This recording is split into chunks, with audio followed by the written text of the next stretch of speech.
चौथा इसमें अस्पृश्यता का अंत। अस्पृश्यता का अंत में अनुच्छेद 17 अस्पृश्यता को समाप्त करने की व्यवस्था करता है। अनुच्छेद 17 इसको समाप्त करने की व्यवस्था करता है, अस्पृश्यता को किसी भी रूप में इसका आचरण निषिद्ध करता है, अर्थात किसी भी रूप में इसको अपनाना के लिए सरकार मना करती है, निषिद्ध करता है।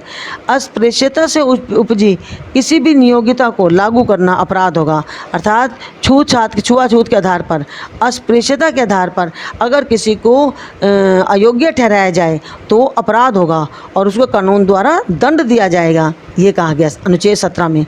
और 1976 में इसीलिए इसको ख़त्म करने के लिए 1976 में अस्पृश्यता, जिसको अपराध कहा गया है, अस्पृश्यता अधिनियम 1955 में मूलभूत संशोधन किया गया, मूलभूत संशोधन किया गया और इसका नाम क्या रखा गया, नागरिक अधिकारों की रक्षा अधिनियम 1955। क्या नाम दिया गया इसका, नागरिक अधिकारों की मूलभूत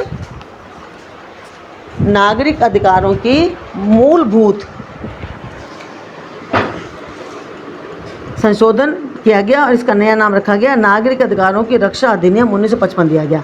पहले इसका नाम था अस्पृश्यता अधिनियम 1955, बाद में इसका नाम परिवर्तित संशोधन करके इसका नया नाम रखा गया नागरिक अधिकारों की रक्षा अधिनियम 1955 दिया गया और इसमें विस्तार करके दंडिक उपबंध और सख्त बनाया गया। मतलब ये कहा गया कि अगर कोई जो उसका पालन नहीं करेगा उनको दंड दिया जाएगा। ठीक है। संविधान में अस्पृश्यता के प्रत्येक प्रकार को समाप्त करते हुए अनुच्छेद 17 में यह व्यवस्था कर दी गई कि अस्पृश्यता शब्द को ना तो संविधान में ना ही अधिनियम में परिभाषित किया गया और जन अधिकार सुरक्षा अधिनियम 1955 के अंतर्गत छुआछूत को दंडनीय अपराध घोषित किया गया कि कोई भी व्यक्ति इस अधिनियम के अनुसार 1955 सुरक्षा अधिनियम 1955 के तहत छुआछूत को दंडनीय अपराध घोषित किया, इनको दंड दिया जाएगा उसको। इसके तहत 6 मास का कारावास या 500 रुपये का दंड शामिल है।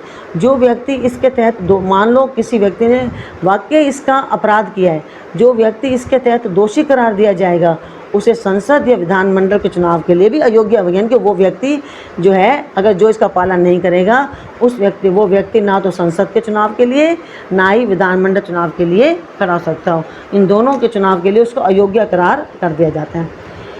इसके अलावा यह अधिनियम इनको भी अपराध मानता है, जैसे कि किसी व्यक्ति को संवैधानिक मतलब यह जो अधिनियम है ना, निम्नलिखित बातों को भी अपराध मानता है। जैसे किसी व्यक्ति को सार्वजनिक पूजा स्थल पर प्रवेश से रोकना भी बहुत बड़ा अपराध है। किसी दुकान, होटल या सार्वजनिक मनोरंजन स्थल में प्रवेश करने से रोकना भी अपराध है। अस्पृश्यता के आधार पर अनुसूचित जाति के किसी व्यक्ति की बेइज्जती करना भी अपराध है और अस्पतालों, शैक्षणिक संस्थानों या हॉस्टल में सार्वजनिक हित के लिए प्रवेश को रोकना भी अपराध है। तो इस प्रकार उच्चतम न्यायालय के अनुच्छेद 17 के तहत यह व्यवस्था दी गई है कि यह अधिकार निजी व्यक्ति व राज्य का संवैधानिक दायित्व होगा कि इस अधिकार के हनन को रोकने के जरूरी कदम उठाए। देखो बहुत अच्छी लाइन है कि उच्चतम न्यायालय के अनुच्छेद 17 के तहत उच्चतम न्यायालय ने यह व्यवस्था की है कि यह अधिकार जो है निजी व्यक्ति और राज्य के संवैधानिक यानी कि राज्य का संवैधानिक दायित्व होगा कि अगर कोई इस अधिकार का हनन करता है तो उसको रोकने के लिए जरूरी कदम उठाएं। 5वां इसमें है समानता के अधिकार में ही उपाधियों का अंत। क्या है इसका, उपाधियों का अनुच्छेद 18। मैंने बताया ना 5 अनुच्छेद हैं, 5 को बताऊंगी मैं आपको। तो अनुच्छेद 18 जो है वो उपाधियों का अंत करते हैं। इसमें कौन कौन सी उपाधियाँ आती हैं, इस उपाधियों का अंत करने के 4 प्रावधान हैं। पहला है कि यह निषेध करता है, निषेध का मतलब तो मना करना, यह निषेध करता है कि राज्य सेना या विद्या संबंधी सम्मान के सिवाय और कोई उपाधि प्रदान नहीं करेगा। ये उपाधि प्रदान करेगा सेना या विद्या संबंधी। दूसरा, यह निषेध करता है कि भारत का कोई नागरिक विदेशी राज्य से कोई उपाधि प्राप्त नहीं करेगा, ये भी इसमें आता है उपाधियों के अंत में। और तीसरा, कोई विदेशी राज्य से कोई भी उपाधि राष्ट्रपति की सहमति के बिना स्वीकार नहीं करेगा। कोई भी विदेशी राज्य से कोई भी अगर राज्य से उसको कोई उपाधि मिलती भी है कोई विदेशी को, तो जब तक राष्ट्रपति की सहमति नहीं होगी वो स्वीकार नहीं कर सकता विदेशी। और राज्य के अधीन लाभ या विश्वास का पद धारण करने वाला कोई व्यक्ति किसी विदेशी राज्य से या उसके अधीन किसी रूप में कोई भेंट, उपलब्धि या पद राष्ट्रपति की सहमति के बिना स्वीकार नहीं करेगा।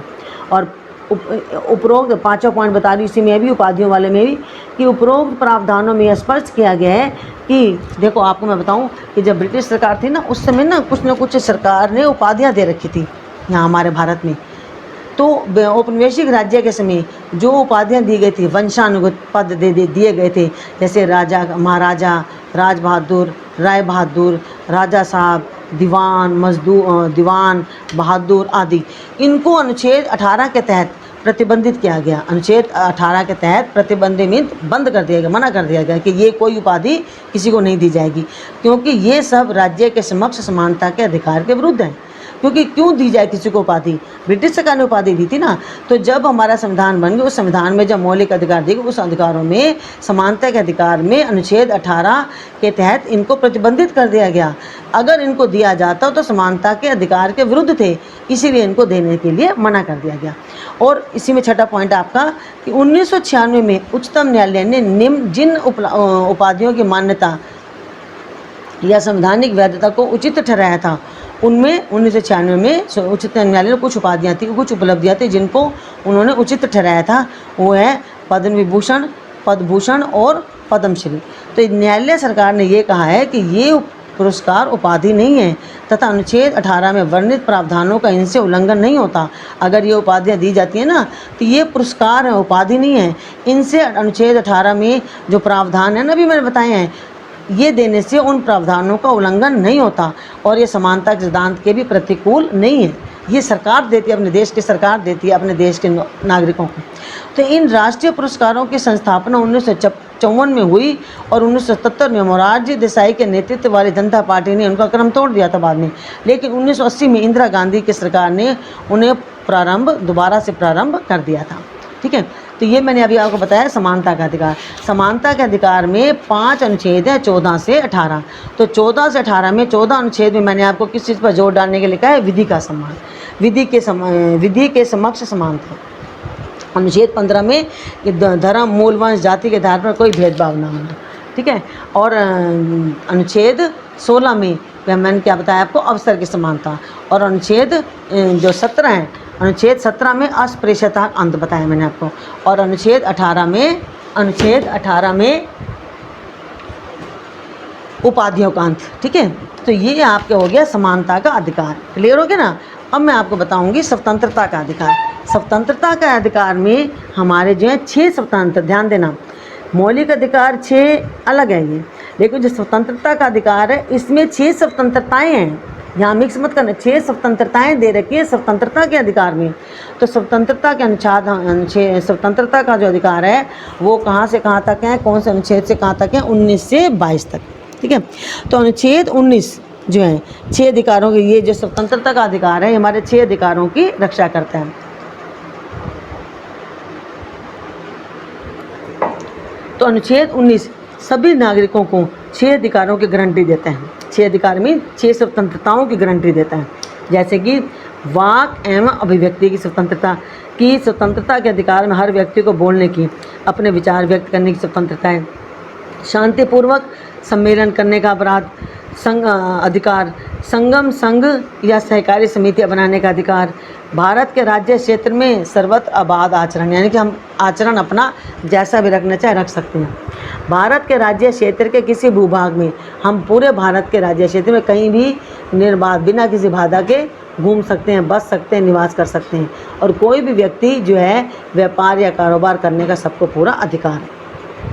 तो मूलतः अनुच्छेद 19 में 7 अधिकार थे, तो उसमें लेकिन संपत्ति के अधिकार को खरीदने अधिकार करने से मैंने आपको बता दिया है, ये इसको बाद में समाप्त कर दिया गया।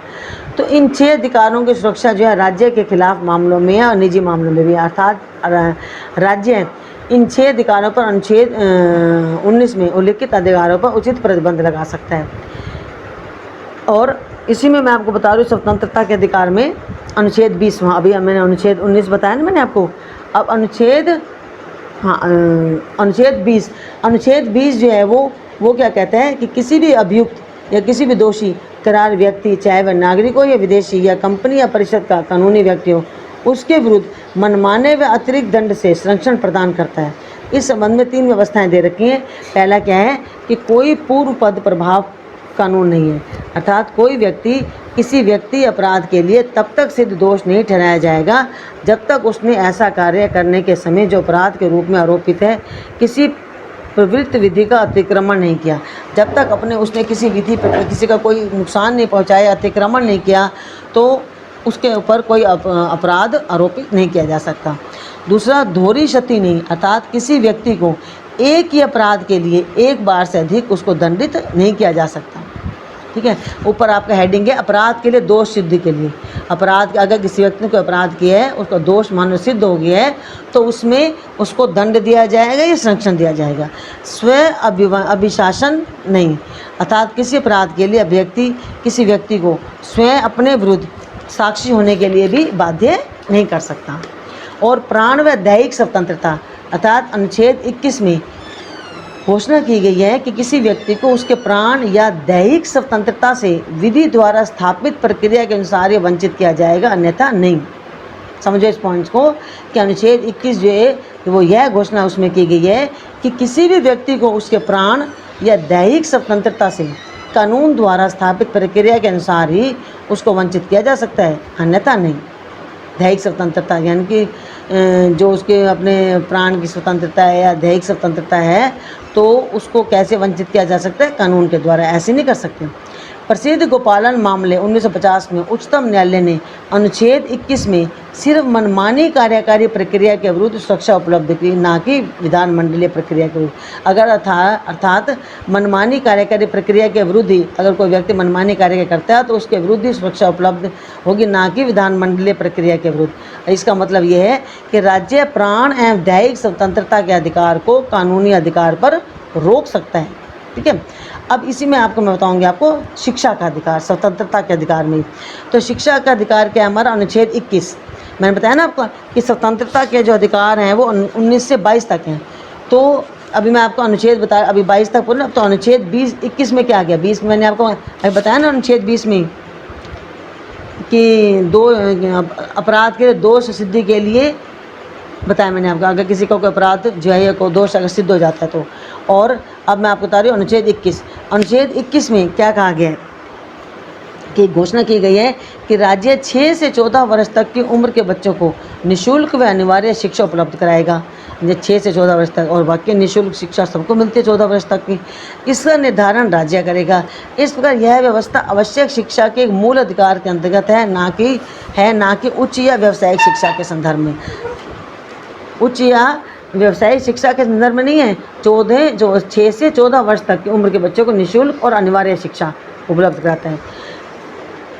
यह अनुच्छेद 21। और निरोध व गिरफ्तारी से संरक्षण 5वां है हमारा। अभी मैं आपकी स्वतंत्रता का अधिकारी बता रही हूँ। अभी निरोध व गिरफ्तारी से संरक्षण, अनुच्छेद 22 किसी व्यक्ति को गिरफ्तारी या निरोध से संरक्षण प्रदान करता है।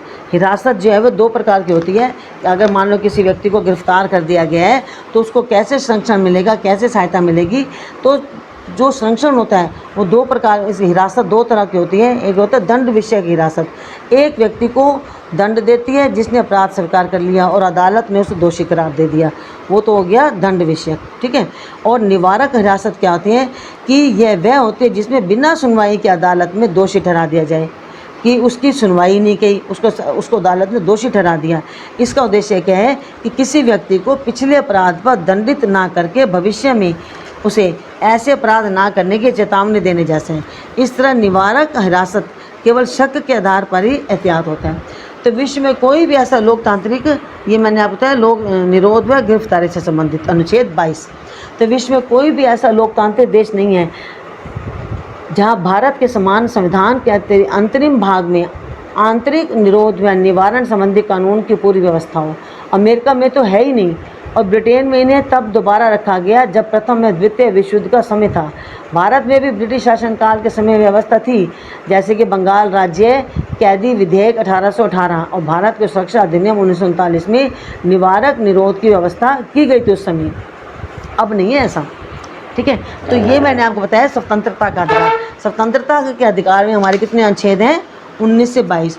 अनुच्छेद 19 में मैंने आपको सारी स्वतंत्रताएं बताई हैं, और 20 में मैंने आपको बताया है कि किसी का दोष सिद्ध हो जाए तो उसको कैसे सुरक्षा प्रदान की जाएगी, और 21 में मैंने आपको बताया है, अनुच्छेद 21 में प्राण व दैहिक स्वतंत्रता के लिए, और अनुच्छेद 21 में ही मैंने शिक्षा का अधिकार बताया आपको, और अनुच्छेद में बताया है कि निरोध या गिरफ्तारी से संरक्षण, अगर किसी को गिरफ्तार किया जाता है किस तरीके से, तो ये बताया आपको अनुच्छेद 22 में। अब 2 अधिकार मैंने आपको बताए अभी, मौलिक अधिकार, समानता का अधिकार जो अनुच्छेद 14 से 18, और दूसरा बताया मैंने आपको स्वतंत्रता का अधिकार अनुच्छेद 19 से 22। अब आपका आ गया तीसरा अधिकार, शोषण के विरुद्ध अधिकार। शोषण के विरुद्ध अधिकार जो है वो है अनुच्छेद 23 से 24। देखो अब सुनना ध्यान से, 23 से 24 2 अनुच्छेद है इसमें। मानव दुर्व्यापार एवं बलात् श्रम का निषेध, यानी कि मानव के साथ जो दुर्व्यापार होता है, दुर्व्यवहार होता है और ज़बरदस्ती जो है, ज़बरदस्त उनके साथ मेहनत की जाती है, उनसे मतलब श्रम करवाया जाता है, तो उसका निषेध में रोका जाता है, मना किया जाता है। तो इसमें के अनुच्छेद 23 जो है, अनुच्छेद मैंने कहा ना शोषण के विरुद्ध अधिकार के 2 अनुच्छेद है, 23 और 24। जो अनुच्छेद 23 है वो क्या बताता है कि अनुच्छेद 23 मानव दुर्व्यापार, बेगार मीन्स बलात् श्रम में ज़बरदस्ती उनसे मेहनत करवाई जाए और उनको उनका मेहनताना ना दिया जाए, उसको बोलते हैं बेगार, उसके ऊपर प्रतिबंध लगाता है। कौन सा अनुच्छेद 23? तो अनुच्छेद 23 जो है मानव दुर्व्यापार और दुर्व्यवहार भी हो सकता है और बेगार पर प्रतिबंध लगाता है। इस व्यवस्था के अंतर्गत कोई भी उल्लंघन कानून के अनुसार दंडनीय होगा। इस व्यवस्था के अनुसार कोई भी उल्लंघन जो है वो कानून के अनुसार दंडनीय होगा। अगर कोई उल्लंघन करता है ना तो कानून उसको दंड देगा। यह अधिकार नागरिक व गैर नागरिक दोनों के लिए उपलब्ध होगा। यह किसी व्यक्ति को न केवल राज्य के खिलाफ बल्कि व्यक्तियों के खिलाफ भी सुरक्षा प्रदान करता है। ये खाली राज्य के खिलाफ नहीं होता, ये व्यक्ति के खिलाफ भी ये अधिकार सुरक्षा प्रदान करता है। देखो मानव दुर्व्यापार में क्या क्या शामिल होता है, जैसे मैंने आपको बताया है कि मैंने आपको बताया ना अनुच्छेद 23 में 2 शब्द बताए मैंने आपको, दुर्व्यापार और बेगार। दुर्व्यापार में मैं आपको बता रही हूँ कि पुरुष, महिला व बच्चों की वस्तु के समान खरीद बिक्री, तो दुर्व्यापार हो गया ना, बुरा व्यापार हो गया। और महिलाओं व बच्चों का अनैतिक दुर्व्यापार, इसमें वैश्यावृत्ति भी शामिल है। और देवदास्यता, दास वगैरह काम कराना, उनको बिना किसी वेतन के उनसे काम करवाना, दास बनाना अपना। इस तरह के कृत्यों पर दंडित करने के लिए संसद ने अनैतिक दुर्व्यापार निवारण अधिनियम 1956 बनाया है। ध्यान देने इस बात पर कि मानव दुर्व्यापार या इनको रोकने के लिए सरकार ने क्या किया, अगर कोई इस तरीके से कृत्य करता है तो उसको दंडित करने के लिए संसद ने एक अधिनियम बनाया है, अनैतिक दुर्व्यापार अधिनियम 1956। अनैतिक दुर्व्यापार अधिनियम 1956, ठीक है। ये मैंने बताया मानव दुर्व्यापार। अभी मैं अनुच्छेद 23 चल रहा है मेरा अभी। अब इसी अनुच्छेद 23 में दूसरा शब्द मैंने प्रयोग किया था, बेगार। बेगार का मतलब क्या होता है कि बिना परिश्रम के काम करवाना। यह एक विशिष्ट भारतीय व्यवस्था थी जिसके क्षेत्रीय जमींदार कभी कभी अपने नौकरों से, ये भारतीय विशिष्ट व्यवस्था थी शुरू में ही, कि पहले क्या करते थे, जमींदार अपने नौकरों से काम करवाते थे, उनको वेतन नहीं देते थे, या जो उधार लेते थे ना उनसे, जब उनका भुगतान नहीं कर सकते थे तो उनसे बिना कोई भुगतान के, बिना पैसे दिए उनसे वो काम करवाते थे जमींदार लोग। और अनुच्छेद 23 जो है, अनुच्छेद 23 बेगार के अलावा बलात् श्रम भी करवाते, बलात् श्रम में ज़बरदस्ती उनसे काम करवाते थे, बंधुआ मजदूरी करवाते थे, तो ये भी अधिनियम जो उनके ऊपर भी रोक लगाता है। बलात् श्रम का अर्थ है कि किसी व्यक्ति को उनकी इच्छा के विरुद्ध काम करवाना। तो इस संबंध में बंधुआ मजदूरी व्यवस्था अधिनियम 1976, न्यूनतम बंधुआ मजदूरी व्यवस्था अधिनियम में 1976 मीन्स कि किसी को ज़बरदस्ती जो है मजदूरी ना कर जाए। जैसे बंधुआ ही अपने साथ वो मजदूरों दास की तरह उनको बांध लेते अपने साथ, ज़बरदस्ती उनसे काम करवाते हैं।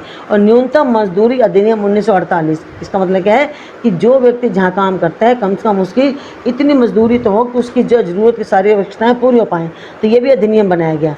और ठेका श्रमिक अधिनियम 1970, समान पारिश्रमिक अधिनियम 1976। समान पारिश्रमिक मीन्स अगर कोई व्यक्ति, 2 व्यक्ति समान काम करते हैं तो वो अधिनियम बनाया गया कि दोनों का वेतन समान होना चाहिए, पारिश्रमिक दोनों को समान मिलना चाहिए। ये हमारा है अनुच्छेद 23। तो अनुच्छेद 23 में मैंने आपको कितने बताए हैं, मानव दुर्व्यापार, बेगार और बलात् श्रम, ज़बरदस्ती से काम करवाना। और अब मैं बताऊंगी आपको अनुच्छेद 24 में क्या बताया गया है कि अनुच्छेद 24 में कारखानों आदि में बालकों के नियोजन का निषेध, अर्थात कारखानों में छोटी उम्र के बच्चों से काम करवाने पर रोक लगाई गई है। तो अनुच्छेद 24 किसी फैक्ट्री, खान या अन्य परिसंकट भय गतिविधियों, रेलवे में 14 वर्ष से कम उम्र के बच्चों के नियोजन का प्रतिषेध करता है। 14 वर्ष से कम उम्र, प्रतिषेध मीन्स उनको ये काम करने के रोकता है। फैक्ट्रियों, खानों, परिसंकट यानी कि जहाँ कोई संकट की स्थिति हो, या रेलवे में 14 वर्ष से कम उम्र के बच्चों को काम करने के लिए रोकता है, ये अनुच्छेद 24। लेकिन यह प्रतिषेध किसी नुकसान ना पहुंचाने वाले या निर्दोष कार्यों में नियोजन का प्रतिषेध नहीं करता। जहाँ कोई नुकसान नहीं होता ना, वहाँ ये प्रतिषेध नहीं करते। तो बाल श्रम अधिनियम 1986 इस दिशा में महत्वपूर्ण कदम है। बाल श्रम अधिनियम कि बच्चों से काम ना करवाया जाए, 1986 में एक अधिनियम बनाया गया और बहुत महत्वपूर्ण कानून बनाया गया ये। और 1996 में उच्चतम न्यायालय ने भी बाल श्रम पुनर्वास कल्याण कोष की स्थापना का निर्देश दिया है। और बाल अधिकार संरक्षण आयोग अधिनियम 2005 बालकों के अधिकारों के संरक्षण के लिए एक राष्ट्रीय आयोग व राज्य आयोग की भी स्थापना की गई है। और 2006 में सरकार ने बच्चों के घरेलू नौकरों के रूप में काम करने पर या व्यावसायिक प्रतिष्ठानों जैसे होटलों, रेस्तरां, दुकानों, कारखानों में नियोजन पर रोक लगाई है। तो इसमें 14 वर्ष से कम आयु के बच्चों को नियोजित करने वालों के विरुद्ध अभियोजन व दंडात्मक कार्यवाही की चेतावनी दी गई। यानी कि अगर 14 वर्ष से कम आयु वाले बच्चों को काम करवाया जाएगा तो उनके विरुद्ध जो है वो दंड दिया जाएगा, उनके विरुद्ध कार्रवाई की जाएगी, उसके लिए चेतावनी दी गई है। और बाल श्रम संशोधन 2016 अभी वही चल रहा है, अनुच्छेद 24 हमारा बाल श्रम के ऊपर ही अनुच्छेद 24। तो बाल श्रम संशोधन 2016 में क्या कहा गया कि बाल श्रम संशोधन अधिनियम 2016 द्वारा बाल श्रम अधिनियम 1986 को संशोधित कर दिया गया। 1986 में मैंने बताया ना कि 1986 में बाल श्रम पुनर्वास कल्याण कोष की स्थापना का निर्देश दिया गया। तब थोड़ा सा संशोधित कर दिया गया है। इसमें मूल अधिनियम का नाम बदलकर बाल एवं किशोर श्रम अधिनियम 1986 कर दिया गया। और 14 वर्ष के कम आयु के बच्चों को सभी व्यवसायिक प्रक्रियाओं में रोजगार निषिद्ध कर दिया गया। मैंने बताया ना, घरेलू नौकरों, दुकानदारों, कारखानों, होटलों, यहाँ नहीं होगा तो सभी व्यवसाय। बाद में थोड़ा संशोधन कर दिया गया कि 14 वर्ष से जो कम आयु के बच्चे हैं ना, उनको जितने भी सभी व्यवसाय कोई भी प्रक्रिया कहीं भी वो काम नहीं करेंगे, उनके लिए उनको रोजगार निश्चित कर दिया गया। और इस संशोधन अधिनियम ने उल्लंघन करने वालों के लिए कड़े दंड का भी प्रावधान किया है। कड़ा दंड में क्या आएगा, जैसे 6 माह से 2 वर्ष तक की कैद, 20,000 से 50,000 तक का जुर्माना। और बार बार अगर इसी अपराध को कोई दोहराया पकड़ा गया तो उसकी कैद की अवधि जो है वो 1 से 3 वर्ष की हो जाएगी। ठीक है, तो ये मैंने आपको बताया है। आपको अभी तीसरा अधिकार शोषण के विरुद्ध अधिकार। शोषण के विरुद्ध अधिकार में 2 अनुच्छेद बताए मैंने आपको, 23 और 24। 23 में मैंने मानव दुर्व्यापार, बेगार और बलाश्रम का बताया है। और 24 में मैंने आपको बताया है, अनुच्छेद 24 में कारखानों में बालकों के नियोजन का निषेध। अब चौथा मैं आपको बता रही हूँ अधिकार, जो मौलिक अधिकार है वो है धर्म की स्वतंत्रता का अधिकार। ये अधिकार है, इनमें अनुच्छेद आएंगे आपके 25 से 28 तक। तो 25 से 28 तक तो इसमें मैं बताऊंगी आपको कि अंतकरण की ओर धर्म के अबाध रूप से मानने, आचरण में प्रचार करने से, यानी कि हर व्यक्ति को अपना धर्म का मानना, उसका प्रचार करने की पूरी स्वतंत्रता दी गई है। अर्थात अनुच्छेद 25 के अनुसार, 25 शुरू ना, तो 25 के अनुसार सभी व्यक्तियों को अंतकरण की स्वतंत्रता, यानी कि अपने धर्म को मानने की स्वतंत्रता, जहाँ से उसका मन जिस धर्म को मानने के लिए राजी हो, धर्म के अबाध रूप से मानने, बिना किसी बाधा के मानना, किसी भी धर्म का वो आचरण करना और प्रचार करने का समान हक होगा। अनुच्छेद 25 के अनुसार धर्म की स्वतंत्रता के अधिकार में अनुच्छेद 25 जो है हर व्यक्ति को ये अधिकार देगा। और अंतकरण की स्वतंत्रता मीन्स कि किसी भी व्यक्ति को भगवान या उसके रूप के साथ अपने ढंग से अपने संबंध को बनाने का आंतरिक स्वतंत्रता देता है। तो हर व्यक्ति का मन की बात होती है, अंदर से जिस भगवान को मानने का उसका मन करेगा उसको पूरी स्वतंत्रता है। और इसी में आपको धर्म बताऊंगी मैं कि मानने का अधिकार, कि अपने धार्मिक विश्वास और आस्था की सार्वजनिक व बिना भय के घोषणा करने का अधिकार। आचरण के अधिकार में धार्मिक पूजा, परंपरा, समारोह करने, अपनी आस्था में विचारों का प्रदर्शन की स्वतंत्रता। और प्रसार का अधिकार, अपने धार्मिक आस्थाओं का अन्य को प्रचार व प्रसार करना तथा अपने धर्म के सिद्धांतों को प्रकट करना। इसमें किसी व्यक्ति को अपने धर्म में धर्मांतरित करने का अधिकार भी शामिल। किसी व्यक्ति को अपने धर्म में धर्मांतरित करने का अधिकार सम्मिलित नहीं है। कोई व्यक्ति जो है अपने धर्म में जो है धर्मांतरित करने का अधिकार नहीं होगा उसको। उपरोक्त प्रावधानों से स्पष्ट है कि अनुच्छेद 25 केवल धार्मिक विश्वास को नहीं बल्कि धार्मिक आचरण को भी समाहित करता है। ध्यान देने इस बात पर, जो अनुच्छेद 25 है वो खाली धार्मिक विश्वास को बढ़ावा नहीं देता, वो धार्मिक आचरण को भी समाहित करता है। यह अधिकार सभी नागरिकों, व्यक्तियों व गैर नागरिकों को सबके लिए उपलब्ध है, ये धर्म का अधिकार। और धार्मिक कार्यों के प्रबंध की स्वतंत्रता है। अनुच्छेद 26 किसकी स्वतंत्रता देता है? धार्मिक कार्यों की। कि प्रत्येक अनुच्छेद 26 के अनुसार प्रत्येक धार्मिक समुदाय या उसके किसी अनुभाग को निम्नलिखित अधिकार प्राप्त होंगे, जैसे धार्मिक व मूर्ति प्रयोजनों के लिए संस्थानों की स्थापना व करना, अपने धर्म विषय कार्यों का प्रबंध करना। और अनुच्छेद 25 जब व्यक्तिगत अधिकारों की गारंटी देता है, वही अनुच्छेद 26 धार्मिक संप्रदाय या इसके अनुभागों को भी अधिकार प्रदान करता है। धार्मिक संप्रदाय, मैंने आपको बोला है कि अनुच्छेद 25 जो है वो व्यक्तिगत धार्मिक अधिकारों को मानने की गारंटी देता है, और जो अनुच्छेद 26 है वो धार्मिक संप्रदायों या इसके अनुभागों को भी अधिकार प्रदान करता है। क्या अधिकार प्रदान करता है? कि उच्चतम न्यायालय ने व्यवस्था दी है कि धार्मिक संप्रदायों को 3 शर्तें पूरी करनी चाहिए। क्या पूरी करनी चाहिए?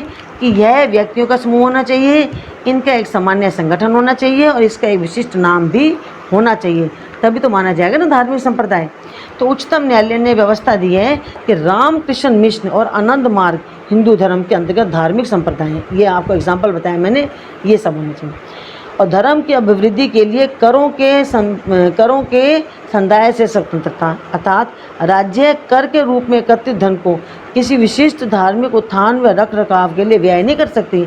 अगर राज्य को कर मिलता है सरकार जनता की तरफ से, तो सरकार राज्य उस कर को किसी धार्मिक संस्थान या उत्थान के रख रखाव के लिए व्यय नहीं करता। यह व्यवस्था राज्य को किसी धर्म का दूसरे के मुकाबले पक्ष लेने से भी रोकता है, क्योंकि अगर राज्य किसी धर्म के रख रखाव के लिए खर्च करता है तो इसका मतलब क्या है? वो एक धर्म को दूसरे से ज़्यादा, वो एक धर्म को पक्ष ले रहा है बजाय कि दूसरे के। तो अगर वो खर्च नहीं करता तो इसका मतलब यह जो व्यवस्था है राज्य को किसी धर्म का दूसरे के मुकाबले पक्ष लेने से रोकता है। अगर वो खर्च करता है इसका मतलब किसी एक धर्म का पक्ष ले रहा है, अगर नहीं करता इसका मतलब पक्ष लेने से रोकता है। क्योंकि शुल्क लगाने का उद्देश्य धार्मिक संस्थानों पर धर्मनिरपेक्ष प्रशासन के पक्ष में नियंत्रण लगाना है। इसी तरह तीर्थयात्री शुल्क की उगाही की, जैसे तीर्थ यात्रा पर लोग जाते हैं, शुल्क लिया जाता है, वो ठीक है, वो इसलिए लिया जाता है, उस शुल्क को खर्च किया जा सकता है ताकि तीर्थयात्रियों के लिए विशेष सुविधा व सुरक्षा उनको प्रदान कराई जा सके। अब मैं आपको बताऊंगी अनुच्छेद 28। अनुच्छेद 28 जो है वो क्या कहता है? धार्मिक शिक्षा में उपस्थित होने से स्वतंत्रता। अनुच्छेद 28 यानी कि अनुच्छेद 28 के अंतर्गत किसी शिक्षा संस्था में कोई धार्मिक शिक्षा ना दी जाए। आप पॉइंट समझना, धार्मिक शिक्षा में उपस्थित होने से स्वतंत्रता, अर्थात अनुच्छेद 28 किसके पर जोर देता है? कि किसी भी शिक्षा संस्था में कोई धार्मिक शिक्षा ना दी जाए। किसी को भी धार्मिक शिक्षा या उपासना में भाग लेने के लिए उसकी अपनी सहमति के बिना बाध्य नहीं किया जाएगा। हर व्यक्ति की मर्जी है कि वो किसी की धार्मिक शिक्षा ले या उपासना में भाग ले या ना ले, उसकी अपनी मर्जी होती है, उसको ज़बरदस्ती नहीं की जा सकती। अव्यसक के मामले में उसके संरक्षण की सहमति की, और अगर कोई व्यक्ति अव्यसक है, व्यस्क नहीं है, तो उसके मामले में उसके लिए यह निर्णय कौन लेगा? उनके संरक्षण, उसके माता पिता जो उसको संरक्षित रखते हैं। इस तरह अनुच्छेद 28 4 प्रकार के शैक्षणिक संस्थानों में विभेद करते हैं। 4 प्रकार के शैक्षणिक संस्थानों में अनुच्छेद विभेद करता है, जैसे ऐसे संस्थान जिनका पूरी तरह से रखरखाव राज्य करता है, ऐसे संस्थान जिनका प्रशासन राज्य करता है लेकिन उनकी स्थापना किसी विन्यास के द्वारा तहत हो, और तीसरा राज्य द्वारा मान्यता प्राप्त संस्थान, और चौथा ऐसे संस्थान जो राज्य द्वारा वित्त सहायता प्राप्त कर रहे हैं। तो इस तरीके से प्रावधान 1 में धार्मिक निर्देश पूरी तरह से प्रतिबंधित हैं। तो इसका मतलब क्या है? धार्मिक जो है शिक्षा में ये हमारा है अनुच्छेद 28। तो जी मैंने आपको बताया ना, धर्म की स्वतंत्रता का अधिकार चौथा, इसमें हमारे कितने अनुच्छेद है? 4, 25, 26, 27 और 28। 25 अनुच्छेद मैंने आपको बोला धर्म की स्वतंत्रता का अधिकार दे रखा है इसमें, और 26 अनुच्छेद में धार्मिक कार्यों के प्रबंध की स्वतंत्रता है। और अनुच्छेद जो है आपको बताया मैंने अभी अनुच्छेद 26 में, ठीक है। और अनुच्छेद 28 में धार्मिक शिक्षा में उपबंधन, तो कहीं भी कोई भी धार्मिक शिक्षा नहीं दी जा सकती, कोई मतलब धार्मिक शिक्षा ना दी जाए, इसमें ये बताया गया। अब पांचवा आपका मौलिक अधिकार है संस्कृति व शिक्षा संबंधी अधिकार। संस्कृति व शिक्षा संबंधी अनुच्छेद 29 और 30। देखो इसमें पहला आएगा अनुच्छेद 29 में क्या व्यवस्था कर रखे है कि अल्पसंख्यकों के हितों का संरक्षण।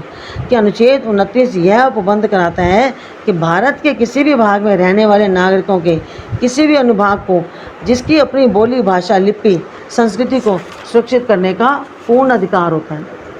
इसके अतिरिक्त किसी भी नागरिक को राज्य के अंतर्गत आने वाले संस्थान या उससे सहायता प्राप्त संस्थान में जाति, धर्म या भाषा के आधार पर प्रवेश से रोका नहीं जा सकता। ठीक है ना। किसी भी व्यक्ति को उसकी भाषा, जाति या धर्म के आधार पर किसी भी शिक्षा संस्थान में उसको मतलब किसी भी उसके नागरिक को, राज्य के अंदर रहने वाले नागरिक को संस्थान ने उससे सहायता प्राप्त संस्थान में जाति, धर्म की बात पर भेदभाव नहीं किया जा सकता। पहली व्यवस्था एक समूह के अधिकारों की रक्षा करती है, दूसरी व्यवस्था नागरिक के व्यक्तिगत सम्मान की रक्षा करती है। अनुच्छेद 29 क्या कहता है कि धार्मिक अल्पसंख्यकों और भाषाई अल्पसंख्यकों को सुरक्षा प्रदान करना। अनुच्छेद 29 उच्चतम न्यायालय ने यह व्यवस्था भी दी है कि भाषा की रक्षा में भाषा के संरक्षण के लिए आंदोलन करने का अधिकार भी शामिल है। शिक्षण संस्थाओं की स्थापना व प्रशासन करने का अल्पसंख्यक वर्गों का अधिकार। अनुच्छेद 30 में क्या बताया गया है कि अल्पसंख्यक चाहे वो धार्मिक या भाषाई हो निम्नलिखित अधिकार प्रदान करता है। यह अनुच्छेद 30 अल्पसंख्यकों को।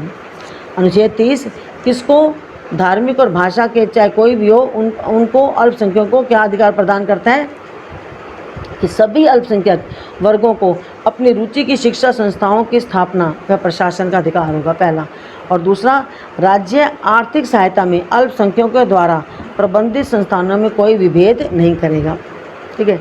और अल्पसंख्यक जो हैं शिक्षा संस्थाएं 3 प्रकार की होती हैं। मैंने बताया ना कि अल्पसंख्यक शिक्षा संस्थाएं जो होती हैं वो कितने प्रकार, 3 प्रकार की। जैसे कि राज्य से आर्थिक सहायता प्राप्त व मान्यता लेने वाले संस्थान, शिक्षा संस्थान जो ना, कई ऐसे शिक्षण संस्थान होते हैं जिनको राज्य से आर्थिक सहायता भी मिलती है और उनको मान्यता मिलती है। और दूसरा, ऐसे संस्थान जो राज्य से मान्यता तो लेते हैं लेकिन उनको राज्य आर्थिक सहायता कोई नहीं देता, उनको कोई आर्थिक सहायता प्राप्त नहीं होती। तीसरे संस्थान कौन से होते हैं कि ऐसे संस्थान जो राज्य से मान्यता व सहायता कुछ भी नहीं लेते। 3 प्रकार के संस्थाएँ होते हैं। ठीक है। तो ये मैंने आपको बताया है 5वां अधिकार, संस्कृति व शिक्षा संबंधी अधिकार, जिसमें मैंने बताया आपको अनुच्छेद 29 और अनुच्छेद 30। अनुच्छेद 29 अल्पसंख्यक हितों के संरक्षण के लिए और अनुच्छेद 30 शिक्षण संस्थाओं के प्रशासन में अल्पसंख्यकों का अधिकार क्या होगा, ये बताया मेरे को। अब आपका छठा अधिकार है संवैधानिक उपचारों का अधिकार। ध्यान सुनना, संवैधानिक उपचारों का अधिकार।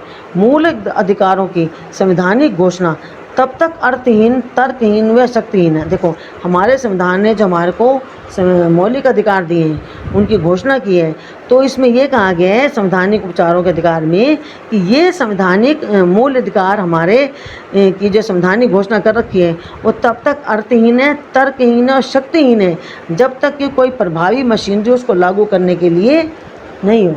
यानी अगर उनको लागू नहीं किया जाएगा, अर्थात जो हमारे मौलिक अधिकार हैं अगर वो हमें नहीं दिए, लिखा तो किया है लेकिन उनको दिया नहीं जाएगा, ठीक है, तो वो बेकार है हमारे लिए। तो उनको देने के लिए हम सीधा डायरेक्ट कहाँ, अगर हमारे उन अधिकारों का उल्लंघन होता है तो हम सीधा सर्वोच्च न्यायालय, उच्चतम न्यायालय में जा सकते हैं। इसका मतलब वो क्या है, उच्चतम न्यायालय क्या है, हमारी जो है प्रभावी मशीनरी है जो कि उनको लागू करने के लिए हमारे मौलिक अधिकारों को संरक्षण प्रदान करती है। इसीलिए डॉक्टर अम्बेडकर ने अनुच्छेद 32 को संविधान का सबसे महत्वपूर्ण अनुच्छेद बताया है। देखो ना, डॉक्टर BR अम्बेडकर ने ना, उन्होंने अनुच्छेद 32 किससे संबंधित है, संवैधानिक उपचारों का, अतः इसको सबसे महत्वपूर्ण बताया है। क्यों बताया है, अगर इन जो ऊपर मैंने 5 अधिकार बताए हैं, अगर ये छठा अधिकार ना आता संवैधानिक उपचारों का तो इनके लिए प्रभावी को मशीनरी नहीं होती, अर्थात उच्चतम न्यायालय में जाने की व्यवस्था ना होती तो हमें सरकार नागरिकों सारे अधिकार ना देती, व्यक्तियों का विकास, चौमुखी विकास नहीं हो पाता। इसीलिए जिसको भी कोई अधिकार नहीं दिया जाता या कोई पीड़ित व्यक्ति होते हैं या जिनको ये मौलिक अधिकार या समानता का, स्वतंत्रता का, अगर कहीं कोई भेदभाव होता है स्वतंत्रता के बारे में भी और शिक्षा का अधिकार है, धर्म का, तो जो प्रभावी मशीनरी के संविधान हमारे उच्चतम न्यायालय, तो उच्चतम न्यायालय की व्यवस्था भी संविधान में कर रखी है, उसको बोलते हैं संवैधानिक उपचारों का अधिकार। तो ये जो है सबसे महत्वपूर्ण अनुच्छेद है, इनके बिना ये सारे अधिकार हमारे बिल्कुल अर्थहीन है और तर्कहीन है और शक्तिहीन है। एक अनुच्छेद जिसके बिना संविधान अर्थहीन है वह संविधान की आत्मा व हृदय है। ये छठा अधिकार क्या है हमारे, संविधान की आत्मा और हृदय है।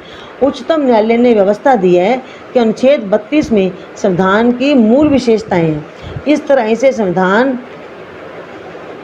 संशोधन के तहत बदला नहीं जा सकता, इसको बदला नहीं जा सकता। ये जो है हमारे संविधान की आत्मा और हृदय है।